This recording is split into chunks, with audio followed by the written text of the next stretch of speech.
Hello everyone, good morning.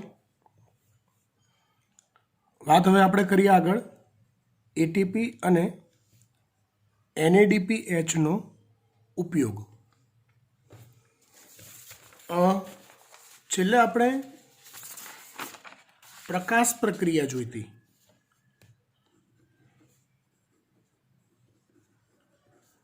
પ્રકાશ પ્રક્રિયા. હવે પ્રકાશ પ્રક્રિયાનો ચાર્ટ જો તમને યાદ હોય તો એ પ્રકાશ પ્રક્રિયા દરમિયાન એના બે પ્રકાર હતા, યાદ હોય તો, ચક્રીય ફોટોફોસ્ફોરાયલેશન અને અચક્રીય ફોટોફોસ્ફોરાયલેશન, રાઈટ. તો એ દરમિયાન એડીપીનું ફોસ્ફોરીકરણ થઈને એટીપી બનતા હતા, તેમજ અચક્રીય ફોટોફોસ્ફોરાયલેશન દરમિયાન જ્યારે NADP રિડક્ટેસ ઉત્સેચક હાજર હોય ત્યારે NADP પ્લસમાંથી NADPH plus H plus બનતા હતા. યાદ કરો. તો આ બંને પ્રકાશ પ્રક્રિયાની એવી નિપજ છે કે જેનો ઉપયોગ ત્યાર પછીનો બીજો તબક્કો છે, જેને આપણે કહીએ છીએ જૈવ સંશ્લેષણ. જૈવ સંશ્લેષણ અથવા અંધકાર તબક્કો. એની અંદર આ બંનેનો ઉપયોગ થાય છે. એની ડિટેલ આપણે વાત કરવાની છે અત્યારે. Let's see. પ્રકાશ પ્રક્રિયાની નિપજ એટીપી અને NADPH અને O2 છે. O2 પાણીનું જ્યારે પ્રકાશ પ્રેરિત વિઘટન થતું હતું, એ દરમિયાન O2 એક નિપજ તરીકે મળતી હતી. આ 3 નિપજ છે. O2 હરિતકણની બહાર વાતાવરણમાં પ્રસરણ પામે છે. O2 તૈયાર થયો તે વાતાવરણમાં ભળી ગયો, સમજો. એટીપી અને NADPHનો ઉપયોગ શર્કરાનું સંશ્લેષણ કરતી, એટલે કે શર્કરા અથવા તો ગ્લુકોઝ બનાવતી પ્રક્રિયામાં થાય છે. આ તબક્કાને જૈવ સંશ્લેષણ કહે છે. આ તબક્કાને શું કહેવાય? જૈવ સંશ્લેષણ કહે છે. એટલે આ બંનેનો ઉપયોગ જૈવ સંશ્લેષણ તબક્કામાં થાય છે. આ પ્રક્રિયા મતલબ કે જૈવ સંશ્લેષણ એ પરોક્ષ રીતે પ્રકાશ પર આધારિત હોય છે. જો એકચ્યુઅલી કેવું છે, જૈવ સંશ્લેષણ જે છે ને એ ઉત્સેચકીય પ્રક્રિયા છે અને હરિતકણના આધારકમાં થાય છે. નેચરલી જોવા જાઓ તો હરિતકણના આધારકમાં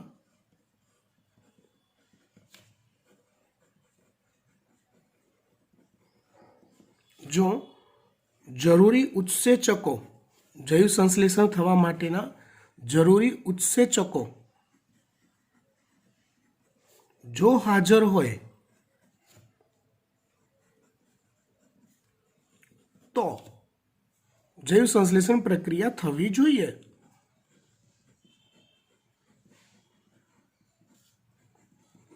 પ્રક્રિયા થાય અને તેના અંતે સુક્રોઝનું નિર્માણ થાય અથવા ગ્લુકોઝનું અથવા શર્કરાનું.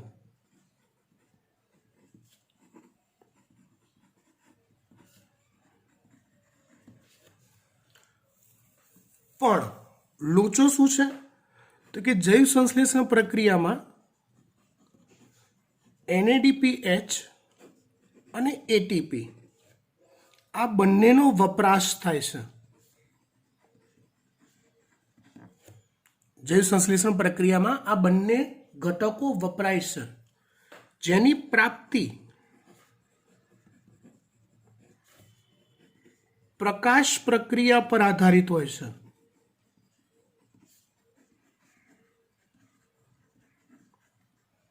મતલબ શું?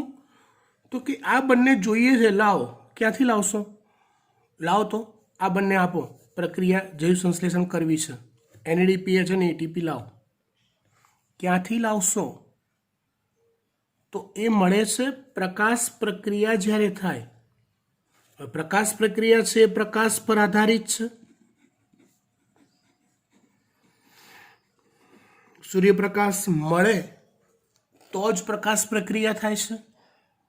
તો પ્રકાશ પ્રક્રિયાથી તૈયાર થતા ATP અને NADPH એ અહીંયા વપરાય છે. ક્યાં? જૈવ સંશ્લેષણમાં. માટે એવું કહેવાય જૈવ સંશ્લેષણ એ પરોક્ષ રીતે પ્રકાશ પર આધારિત હોય છે. એટલે આમ જોવા જઈએ તો એકદમ જેન્યુઇન રીતે વિચારવા જાઓ તો પ્રકાશ હોય તો જ જૈવ સંશ્લેષણ થાય? તો કે ના. જૈવ સંશ્લેષણ થવા માટે ડિરેક્ટલી પ્રકાશની ક્યાંય કોઈ જરૂર નથી. જૈવ સંશ્લેષણ એ ઉત્સેચકીય પ્રક્રિયા છે. જરૂરી ઉત્સેચકો હોય તો પ્રક્રિયા થાય જ પ્રક્રિયા. પ્રકાશની સાથે એને કોઈ લેવા દેવા નથી. પણ પ્રકાશને જેની સાથે લેવા દેવા છે, તો પ્રકાશ સાથે જેને લેવા દેવા છે એવી પ્રક્રિયા છે પ્રકાશ પ્રક્રિયા. એવી પ્રક્રિયાની બે નિપજો છે, ATP અને NADPH. આ બંનેનો વપરાશ જૈવ સંશ્લેષણમાં થાય છે. એટલે જૈવ સંશ્લેષણ સતત ચાલુ રહેવા માટે, કોન્સ્ટન્ટ ચાલુ રહેવા માટે આ બંને મળતા રહેવા જરૂરી છે. અને આ બંને મળતા રહેવા માટે પ્રકાશ પ્રક્રિયા થવી જરૂરી છે. અને પ્રકાશ પ્રક્રિયા થવા માટે પ્રકાશ હોવો જરૂરી છે. એટલે આમ ડિરેક્ટલી જૈવ સંશ્લેષણને પ્રકાશ સાથે કોઈ લેવા દેવા નથી, પણ ઇનડિરેક્ટલી પ્રકાશ હોય તો જ જૈવ સંશ્લેષણની પ્રક્રિયા લાંબો ટાઈમ ચાલુ રહે. It's simple. ખબર પડી ગઈ વાત? લેટ્સ ગો, આગળ વધીએ.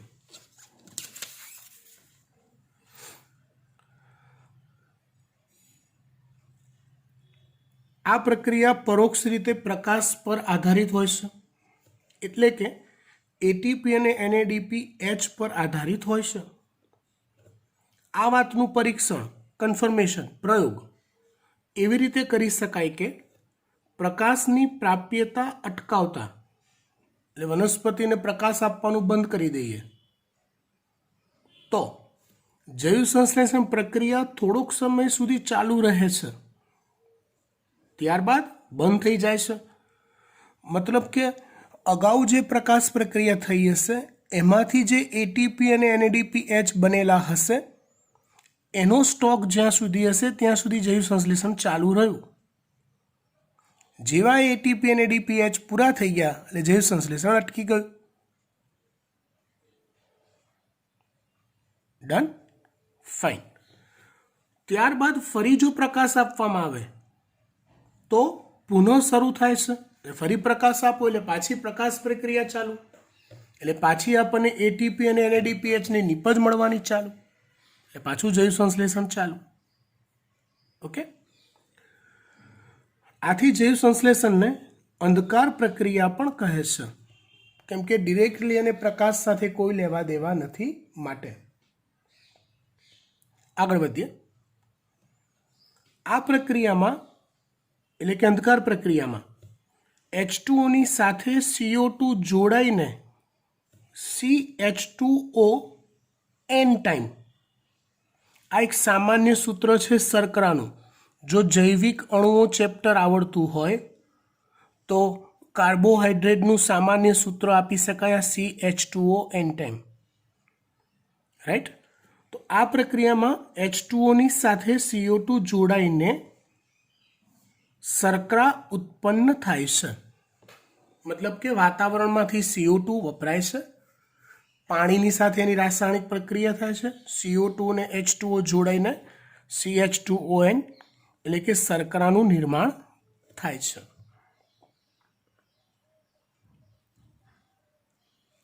હવે આ શર્કરા બને છે એ ખબર કેવી રીતે પડી? તો કે વૈજ્ઞાનિકો દ્વારા. કયા વૈજ્ઞાનિક? તો કે મેલ્વિન કેલ્વિન. રેડિયો આઇસોટોપ એટલે શું? તો એને સમસ્થાનિક કહેવાય.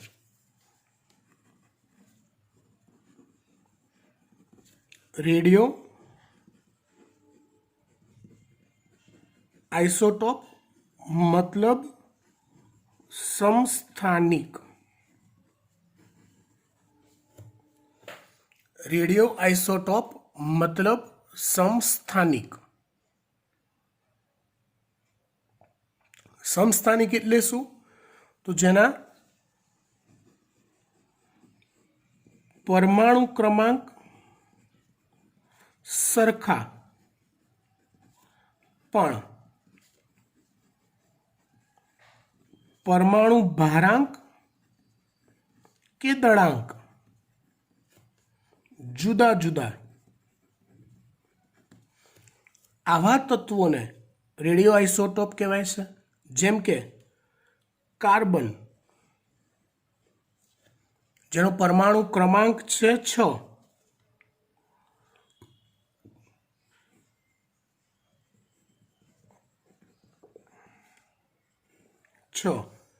એનો પરમાણુ ભારાંક છે 12, પણ એનું સમસ્થાનિક લઉં C14, તેનો પરમાણુ ક્રમાંક 6 જ આવે પણ પરમાણુ ભારાંક એનો 14 છે. મતલબ કે એના કેન્દ્રમાં 2 ન્યુટ્રોન વધારે છે. એટલે પરમાણુ ક્રમાંક તો 6 જ પણ પરમાણુ ભારાંક 14 છે. તો આ C14 ને કાર્બનનો આઇસોટોપ અથવા સમસ્થાનિક કહેવાય, રેડિયોએક્ટિવ તત્વ કહેવાય. તો મેલ્વિન કેલ્વિને કાર્બન સમસ્થાનિક C14 રેડિયો આઇસોટોપ C14 નો ઉપયોગ કરી લીલમાં પ્રકાશ સંશ્લેષણનો અભ્યાસ કર્યો. શેની અંદર કર્યો પ્રકાશ સંશ્લેષણનો અભ્યાસ? લીલમાં કર્યો. જૈવ સંશ્લેષણમાં સૌપ્રથમ CO2 નું સ્થાપન થતા નિપજ તરીકે 3 કાર્બન પરમાણુયુક્ત કાર્બનિક એસિડ ઉત્પન્ન થાય છે. ફરીવાર વાક્ય વાંચો, ધ્યાન આપજો. જૈવ સંશ્લેષણમાં સૌપ્રથમ CO2 નું સ્થાપન. હવે CO2 નું સ્થાપન એટલે શું? તો કે વાતાવરણમાંથી શોષાયેલો CO2 એ કોઈક સંયોજન સાથે જોડાય અને રાસાયણિક સ્વરૂપમાં ફેરવાઈ જાય. સાદી ભાષામાં CO2 નું સ્થાપન થવું એને કહેવાય છે કાર્બોક્સિલેશન.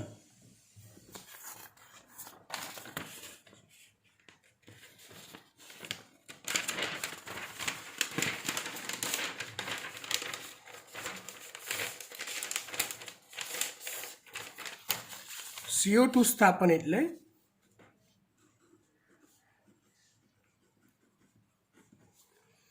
વાતાવરણમાં રહેલા CO2 નું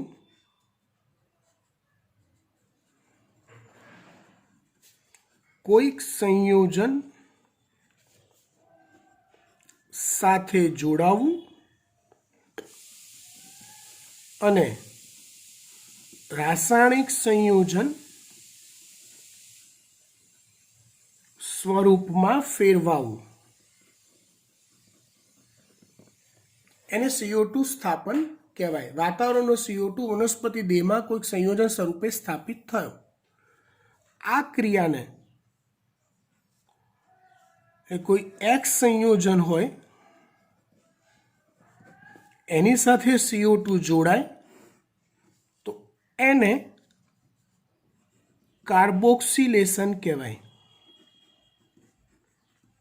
ને એનાથી જે વાય સંયોજન બને એમાં CO2 નું સ્થાપન થઈ ગયું એમ કહેવાય.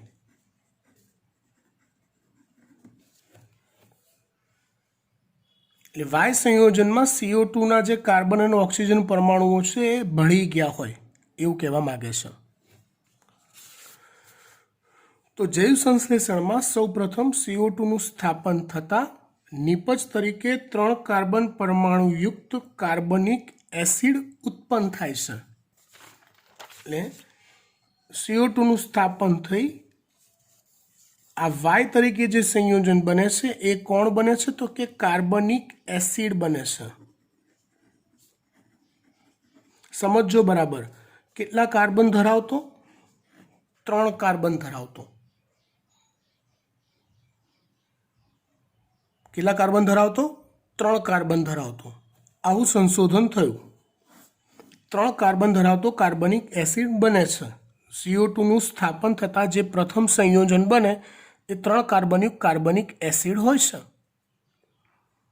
વિચારજો બેટા, અહીંયા જો 3 કાર્બનિક સંયોજન બનતું હોય, આ CO2 ની અંદર 1 કાર્બન છે, તો તમે સીધી સાદી ભાષામાં થોડીક બુદ્ધિ વાપરી લોજિક તમારું વાપરો અને મને કહો આ X સંયોજન મેં જે કીધું એ કેટલા કાર્બન ધરાવતું હશે?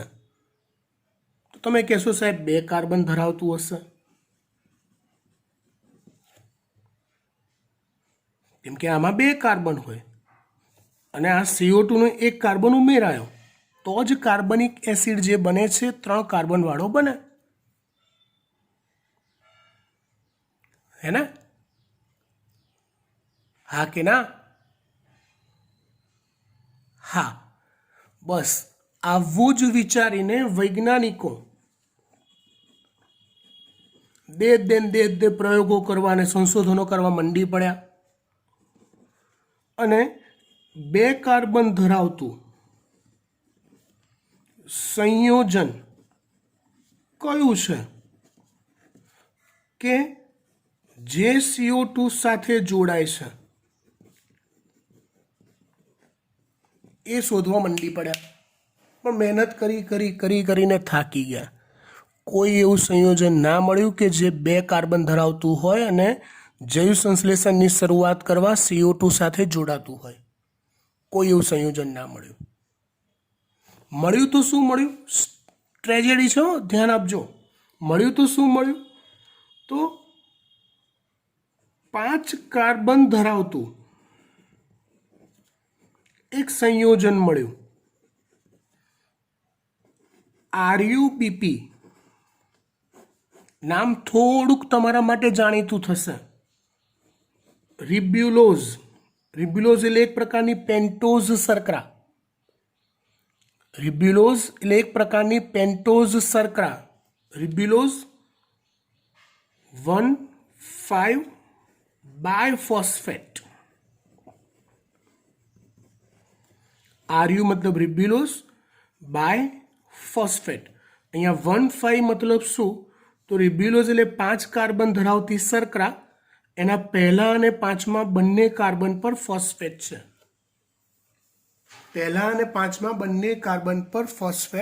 છે.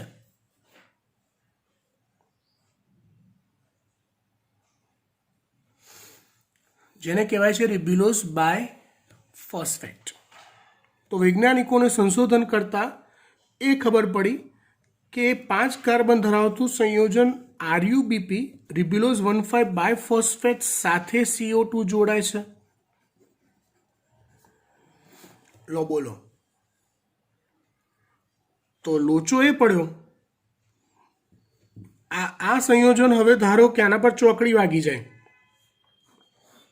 આ વાત ખોટી સાબિત થઈ. ધારો કે અહીંયા સાચું એવું મળ્યું કે ભાઈ 5 કાર્બન ધરાવતું સંયોજન છે X, તો એની સાથે CO2 જોડાય તો અહીંયા 6 કાર્બન વાળું સંયોજન ના આવવું જોઈએ.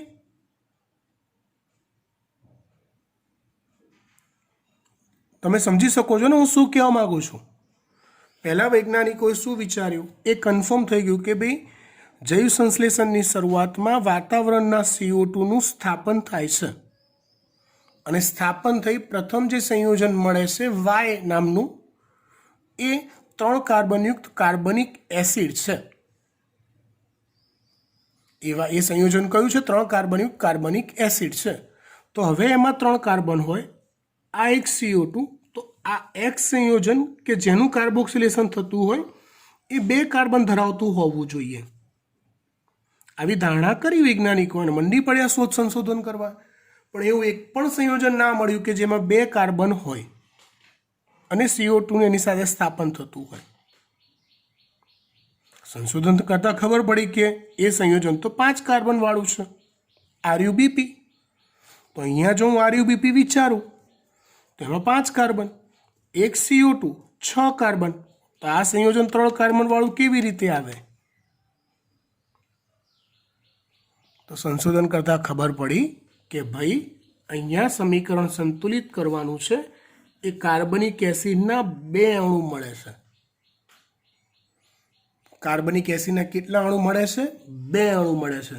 હવે એના 2 અણુ મળે તો 3 દુ 6 કાર્બન થઈ ગયા. 3 દુ 6 થઈ ગયા ને કાર્બન. આ 5 કાર્બન, આ 1 કાર્બન, 6 કાર્બનિક એસિડ. 3 કાર્બન ધરાવતા કાર્બનિક એસિડના 2 અણુ મળે એટલે 3 દુ 6 કાર્બન થઈ ગયા. આ રીતે વાત આગળ વધી. હવે એ જે 3 કાર્બનિક કાર્બનિક એસિડ છે,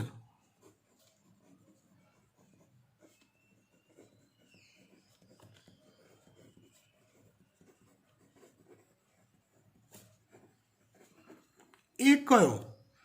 તો કે PGA છે. મતલબ કે ફોસ્ફોગ્લિસરિક એસિડ છે.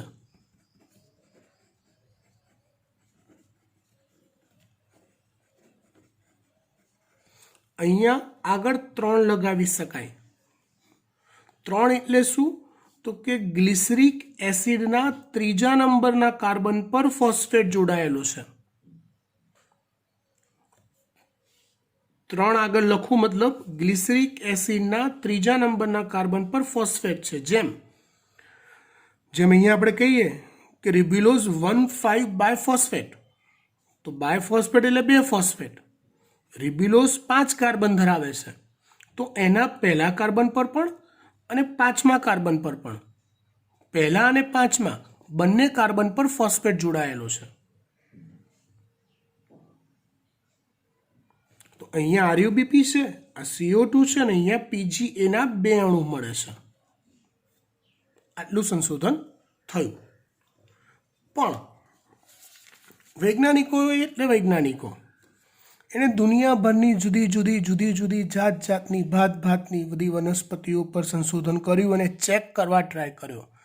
શું દરેક વનસ્પતિમાં, ફાઇનલી દરેક વનસ્પતિમાં જ્યારે જૈવ સંશ્લેષણ થાય, CO2નું સ્થાપન થાય અને પ્રથમ સ્થાયી સંયોજન શું PGA જ મળે છે? પ્રથમ સ્થાયી સંયોજન શું PGA જ મળે છે? એ ચેક કર્યું. તો ચેક કરતાં ખબર પડી કે ના ભાઈ, કેટલીક વનસ્પતિઓ એવી પણ છે કે જેમાં CO2નું સ્થાપન થઈ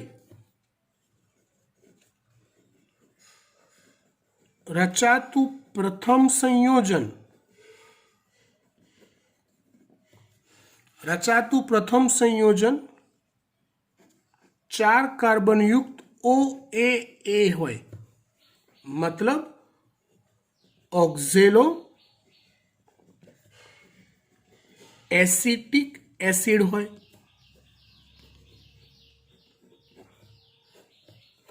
એટલે કેટલીક વનસ્પતિઓ એવી મળી કે જેમાં CO2નું વાતાવરણમાંથી CO2નું સ્થાપન થાય અને પ્રથમ જે સ્થાયી સંયોજન બને એ કયું બને છે?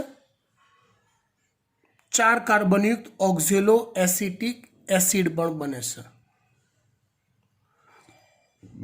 તો ઓબ્વિયસલી એમાં અહીંયા 4 કાર્બનિક સંયોજન બનતું હશે તો એમાં આ સંયોજન બદલાતું હશે. અહીંયા આપણે વાત શું કરી રહ્યા છીએ? પ્રથમ નિપજની. જૈવ સંશ્લેષણમાં CO2 નું સ્થાપન થાય તો પહેલી નિપજ કઈ બને? તો મોટાભાગની વનસ્પતિમાં પહેલી નિપજ બને છે PGA, ફોસ્ફોગ્લિસરિક એસિડ. પણ કેટલીક વનસ્પતિઓ એવી પણ છે કે જેમાં વાતાવરણના CO2 નું સ્થાપન થયા પછી જે પહેલી નિપજ મળે છે એ ઓક્ઝેલો એસિટિક એસિડ મળે છે. જે પહેલી નિપજ મળે છે કઈ મળે છે? ઓક્ઝેલો એસિટિક એસિડ મળે છે. આમ CO2 સ્થાપન બાદ જૈવ સંશ્લેષણમાં CO2 સ્થાપન બાદ મળતી પ્રથમ નિપજ ને આધારે વનસ્પતિઓને બે જૂથમાં વહેંચી શકાય. એક C3 પરિપથ ધરાવતી વનસ્પતિ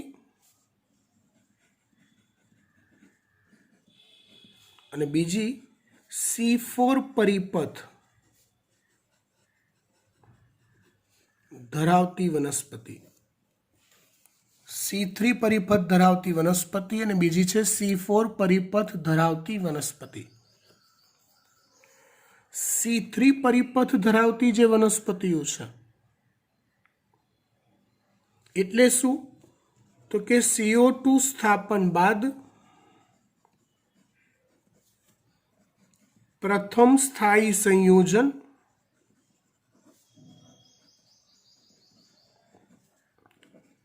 PGA મળે, 3 કાર્બન યુક્ત.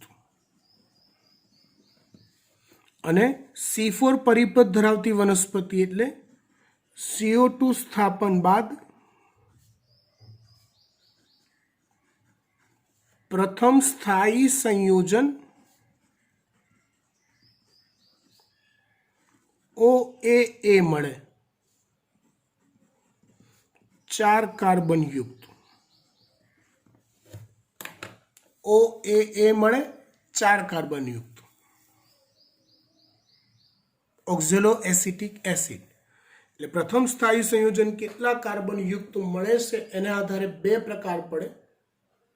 જો 3 કાર્બન યુક્ત PGA મળે તો એને C3 પરિપથ ધરાવતી વનસ્પતિ કહેવાય અને 4 કાર્બન યુક્ત ઓક્ઝેલો એસિટિક એસિડ મળે તો એને C4 પરિપથ ધરાવતી વનસ્પતિ કહેવાય.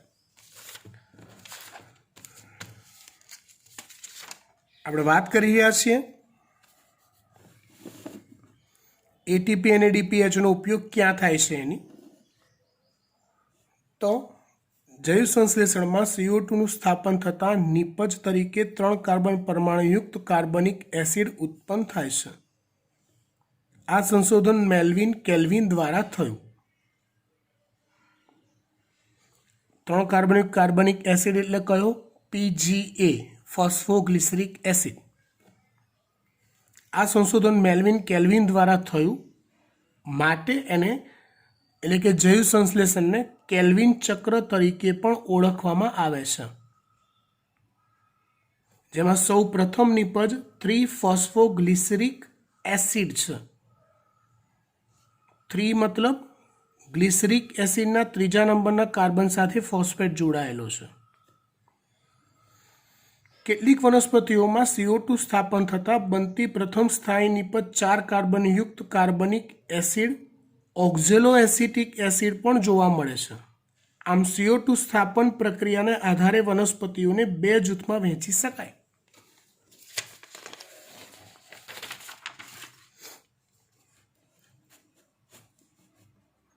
એક C3 પરિપથ. તો CO2 સ્થાપન થતાં બનતી પહેલી નિપજ જો 3 કાર્બન યુક્ત ફોસ્ફોગ્લિસરિક એસિડ એટલે કે PGA હોય તો તેને C3 પરિપથ કહેવાય. C4 પરિપથ. CO2 સ્થાપન થતાં બનતી પહેલી નિપજ જો 4 કાર્બન યુક્ત ઓક્ઝેલો એસિટિક એસિડ હોય તો તેને C4 પરિપથ કહેવાય.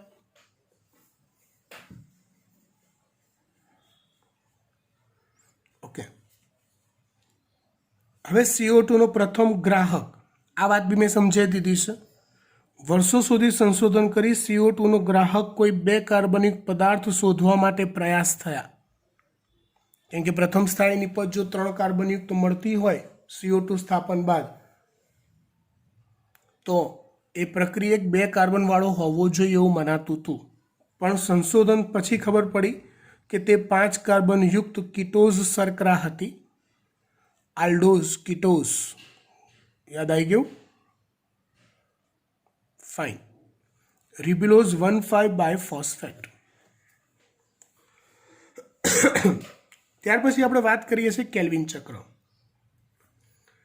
કેલ્વિન ચક્ર જે છે એ સમજો C3 પરિપથ ધરાવતી વનસ્પતિ હોય, એટલે CO2 સ્થાપન થઈને 3 કાર્બન યુક્ત સંયોજન બનતું હોય એવી વનસ્પતિ હોય, કે C4 પરિપથ ધરાવતી વનસ્પતિ હોય. એ બંનેમાં કેલ્વિન ચક્ર નામની પ્રક્રિયા તો જોવા મળે જ છે. કઈ પ્રક્રિયા જોવા મળે છે? કેલ્વિન ચક્ર તો જોવા મળે જ છે. કેલ્વિન અને તેના સાથીદારો, એના નામ નથી આપ્યા ચોપડીમાં, પણ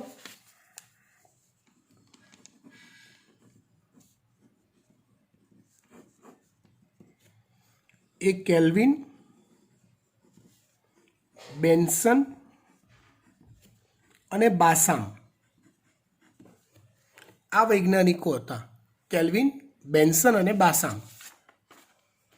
તો કેલ્વિન અને તેના સાથીદારોએ સંશોધન કરીને દર્શાવ્યું કે આ પરિપથ એક ચક્રીય ક્રમમાં સંચાલિત છે.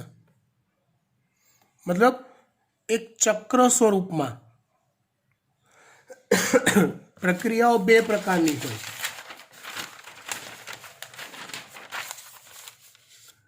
કેટલીક પ્રક્રિયા A થી B આવી સીધી રેખામાં થતી હોય,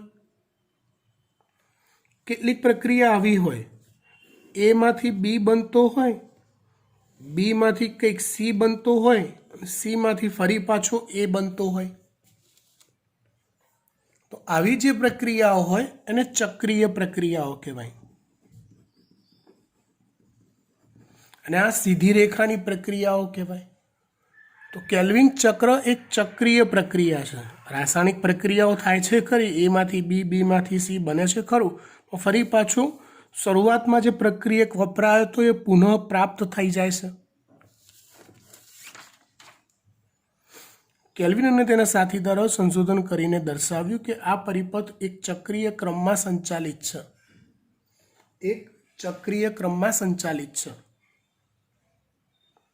જેમાં RuBP, રિબ્યુલોઝ બાયફોસ્ફેટ, 5 કાર્બનિક સંયોજન, એનું પુનઃ નિર્માણ થાય છે. RuBP નું પુનઃ નિર્માણ થાય છે. C3 પથ કે C4 પથ કોઈ પણ CO2 નું સ્થાપન થઈને 3 કાર્બનિક સંયોજન બને કે 4 કાર્બનિક સંયોજન બને, કોઈ પણ વનસ્પતિ હોય, કેલ્વિન ચક્ર તેમાં સામાન્ય છે, એટલે થાય જ છે. કેલ્વિન ચક્રને 3 તબક્કામાં વર્ણવી શકાય. કેટલા તબક્કામાં વર્ણવી શકાય? 3 તબક્કામાં. એક છે કાર્બોક્સિલેશન,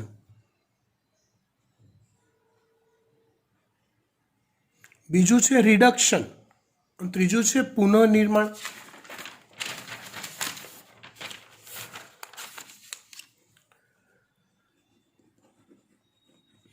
કેલ્વિન ચક્રને 3 તબક્કામાં વર્ણવી શકાય. એક છે કાર્બોક્સિલેશન,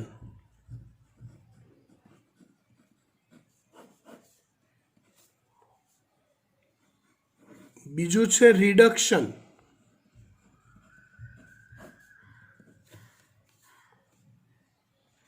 અને ત્રીજું છે પુનઃનિર્માણ અથવા પુનઃ સંયોજન અથવા રીજનરેશન.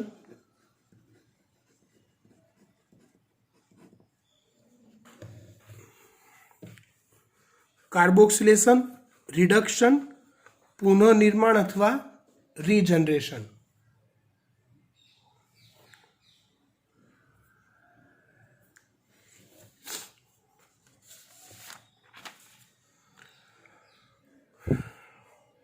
વાત કરીએ આપણે કાર્બોક્સિલેશનની.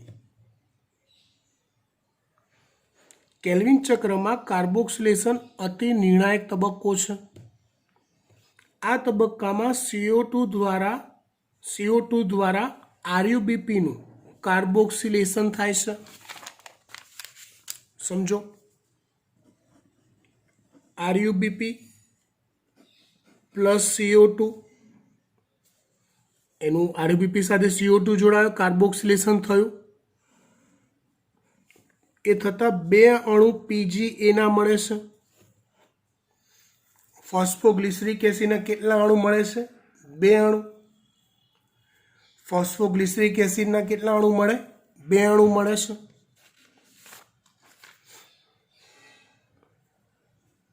બે અણુ 3PgA એટલે ગ્લિસરિક એસિડના ત્રીજા કાર્બન પર ફોસ્ફેટ જોડાયેલો છે, એના બને છે. આ પ્રક્રિયા આરયુબીપી કાર્બોક્સાઇલેસ ઉત્સેચક દ્વારા થાય છે. એટલે આ ઉત્સેચક જો હાજર હોય તો આ પ્રક્રિયા થઈ શકે છે. કયો ઉત્સેચક? આરયુબીપી કાર્બોક્સાઇલેસ.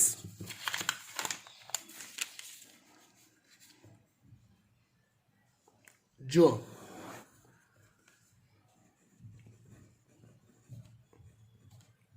કાર્બોક્સિલેશન એટલે કોઈ પણ X સંયોજન સાથે CO2 નું જોડાવું. કાર્બોક્સાઇલેસ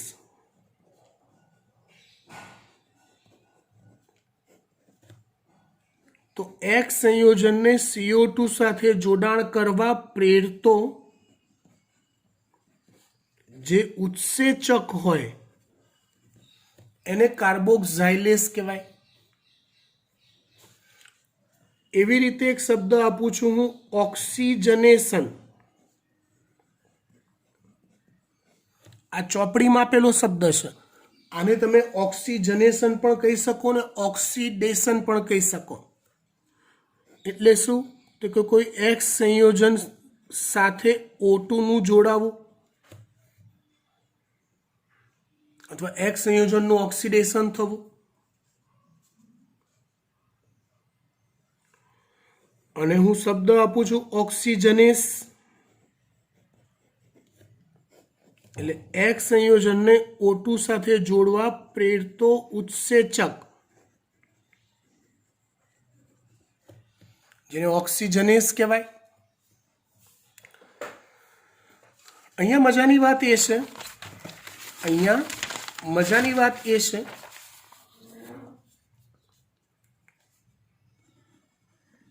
આરયુબીપી કાર્બોક્સાઇલેસ ઉત્સેચક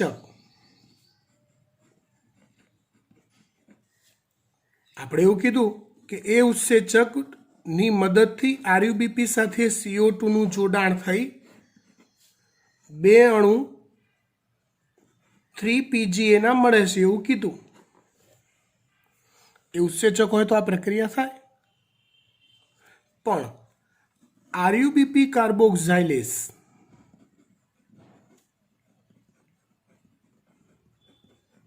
એક બીજી પ્રક્રિયા પણ કરી શકે છે. શું? તો કે આરયુબીપી સાથે O2 ને પણ જોડી શકે છે. એટલે આરયુબીપી નું ઓક્સિજનેશન પણ કરી શકે છે આ જ પાર્ટી પોતે. આ મુદ્દા યાદ રાખજો. આરયુબીપી કાર્બોક્સાઇલેસ એ આરયુબીપી ને O2 સાથે પણ જોડી શકે છે. જો O2 સાથે જોડી શકતો હોય તો આનું નામ કાર્બોક્સાઇલેસની જગ્યાએ ઓક્સિજનેસ હોવું જોઈએ.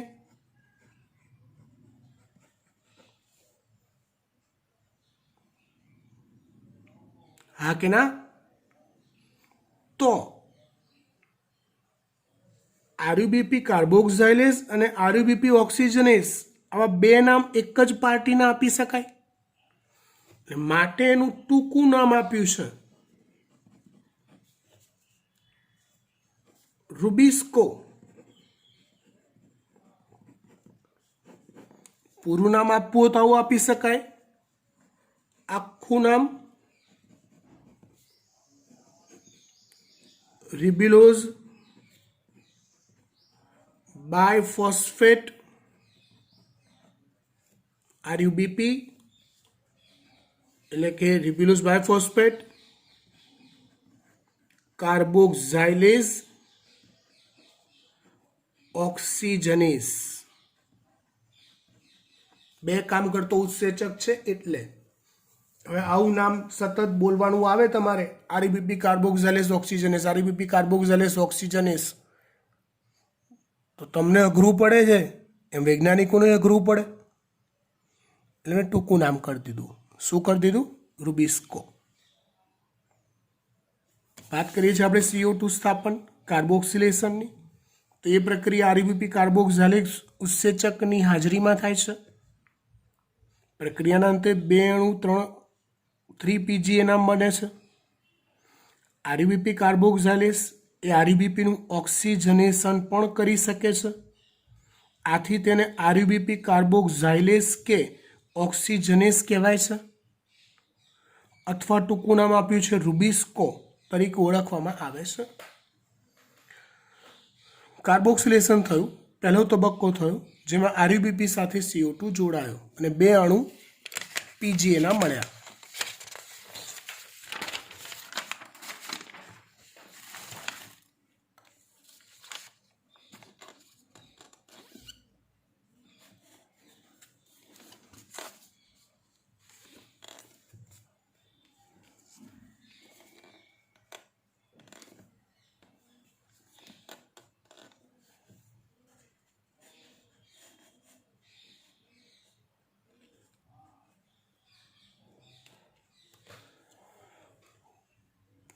બીજો તબક્કો આવે છે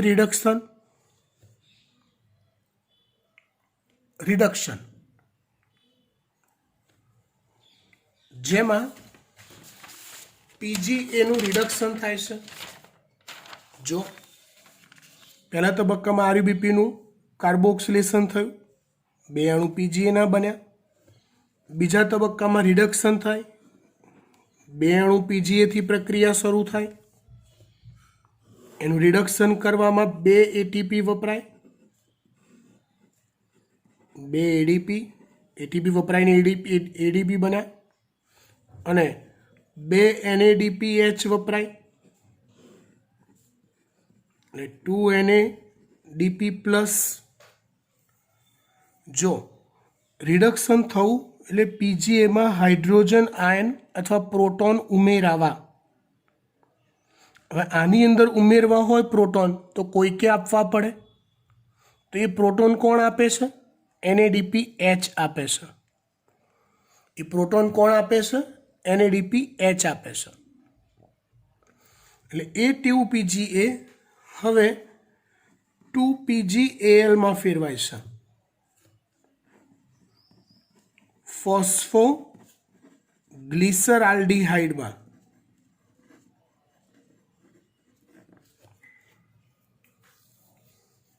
ગ્લિસરાલ્ડિહાઇડ ટ્રાયોસ શર્કરા અને ફોસ્ફેટયુક્ત ટ્રાયોસ શર્કરા છે, માટે આને ટ્રાયોસ ફોસ્ફેટ કહેવાય.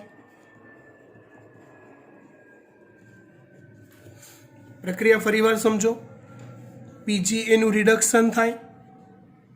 રિડક્શન થાય જેમાં બે ATP વપરાયા. કયા ATP હશે? પ્રકાશ રાસાયણિક તબક્કા અથવા પ્રકાશ પ્રક્રિયા દરમિયાન સર્જાતા 2 NADPH પ્રકાશ પ્રક્રિયા દરમિયાન સર્જાતા વપરાયા. એમાંથી બે PGAL બન્યા. ગ્લિસરાલ્ડિહાઇડ P ફોસ્ફોગ્લિસરાલ્ડિહાઇડ, ગ્લિસરાલ્ડિહાઇડ શર્કરા છે ટ્રાયોસ, તો ફોસ્ફેટ યુક્ત ટ્રાયોસ શર્કરા બને છે. હવે આ જે ટ્રાયોસ ફોસ્ફેટ છે એમાંથી કેટલીક ટ્રાયોસ ફોસ્ફેટમાંથી આરયુબીપી નું પુનઃનિર્માણ થાય છે. પ્રક્રિયાની શરૂઆતમાં આરયુબીપી વપરાયો તો જુઓ અહીંયા એનું પુનઃનિર્માણ થયું. એ પુનઃનિર્માણ થવામાં એક ATP વપરાય છે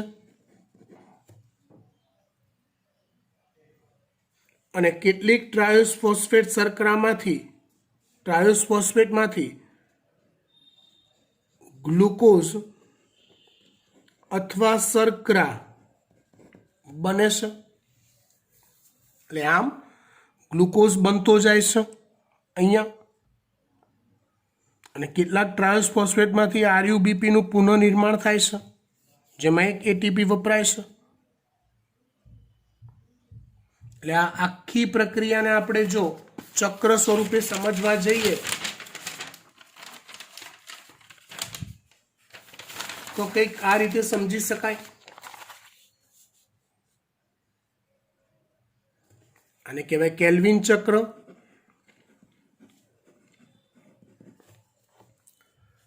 ધ્યાન આપજો, રિબ્યુલોઝ 1,5 બાયફોસ્ફેટ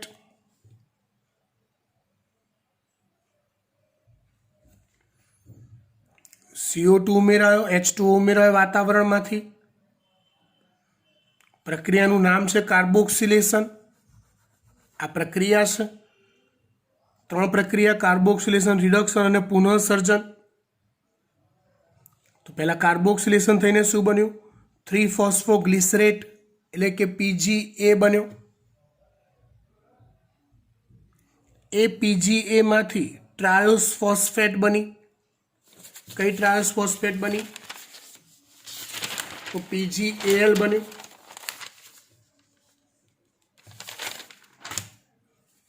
જે કરવામાં 2 ATP અને 2 NADPH વપરાયા। એટલે ATP વપરાય એટલે ADP બન્યા પ્લસ PI, અને NADPH વપરાય એટલે NADP પ્લસ બન્યા।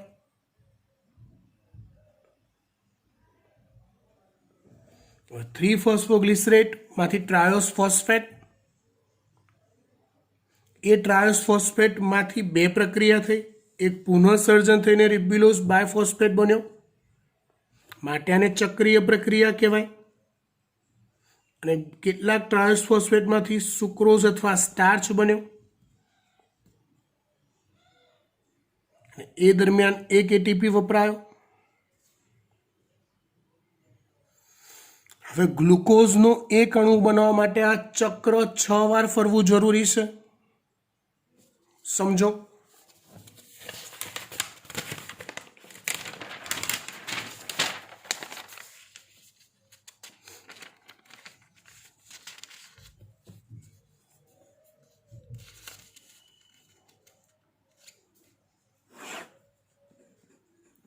ગ્લુકોઝનો એક અણુ બનવા 6 વાર કેલ્વિન ચક્ર ફરે તે જરૂરી છે। તો જુઓ, ટોટલ 6 CO2 વપરાય, પછી બીજું શું વપરાય? અહીંયા જોઈએ, આ ચક્ર હું 6 વાર ફેરવું તો એક વારમાં આ 1 CO2, તો 6 વાર ફરે તો આ 6 CO2। ચલો NADPH એ કેટલા વપરાય? તો એક વાર ફરે છે એમાં 2 વપરાય છે, તો 6 વાર ફરે તો 6 દુ 12 વપરાય।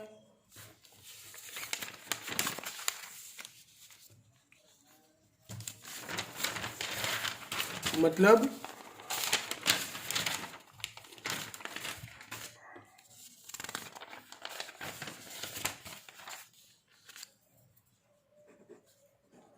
બાર NADPH વપરાય,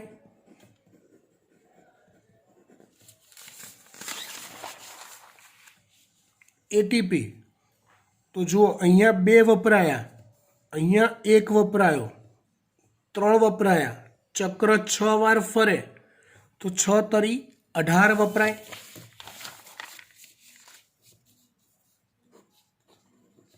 એટલે 18 એટીપી વપરાય છે। શું વપરાય છે? 18 એટીપી। ત્યારે જઈને આપણને ગ્લુકોઝનો એક અણુ પ્રાપ્ત થાય છે।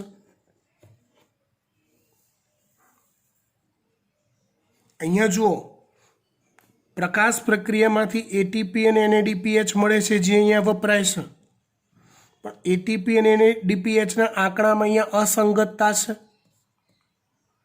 12 NADPH વપરાય, 18 ATP વપરાય, મતલબ ATP વધુ વપરાય છે.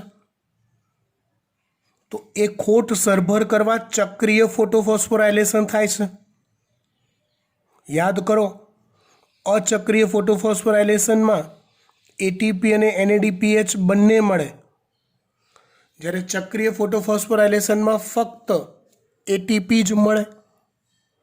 તો આ આંકડું સરભર કરવા માટે ચક્રીય ફોટોફોસ્ફોરાયલેશન થાય એટલે ATP મળતા જાય. ડન.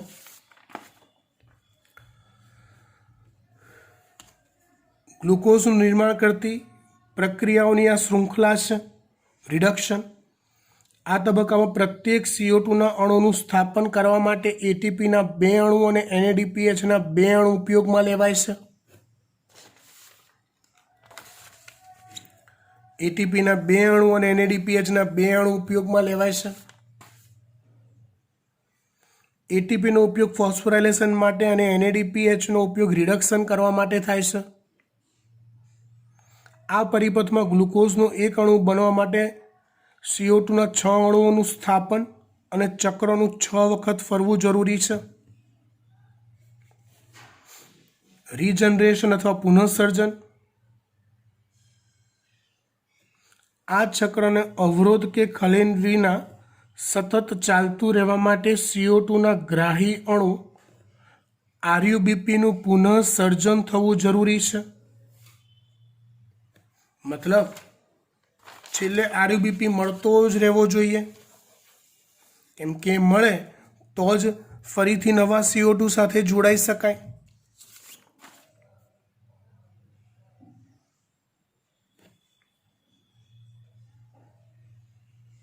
પુનઃસર્જનના તબક્કામાં RUBPના નિર્માણ હેતુ ફોસ્ફોરાયલેશન માટે એક ATPની આવશ્યકતા રહે છે.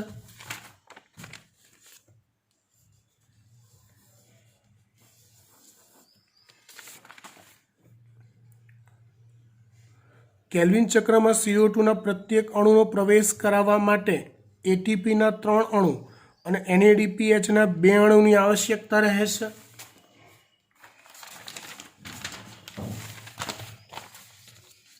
ATPના 2 ને 3 અણુ અને 2 NADPHની આવશ્યકતા રહેશે એક CO2નું સ્થાપન કરવા.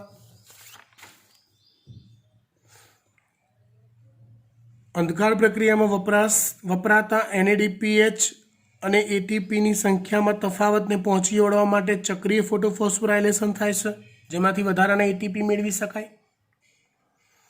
ગ્લુકોઝના એક અણુના નિર્માણ માટે 6 વખત ચક્રીયકરણની આવશ્યકતા હોય છે. કેલ્વિન પરિપથમાં ગ્લુકોઝના એક અણુ નિર્માણ માટે 6 CO2, 18 ATP અને 12 NADPH વપરાય છે. જય શ્રી કૃષ્ણ. થિયરી પૂરી થઈ ગઈ. હજી આ થિયરી ઘણી ડીપ છે, જે નીટમાં તમને શીખવાડવામાં આવશે. ટેક્સ્ટબુક પ્રમાણે જેટલી સમજણની જરૂર છે એટલી મેં આપી દીધી છે. આમ છતાં પણ જો તમે ક્યાંક કન્ફ્યુઝ થાઓ છો તો મને પર્સનલી મેસેજ કરીને પૂછી શકો છો. Thank you.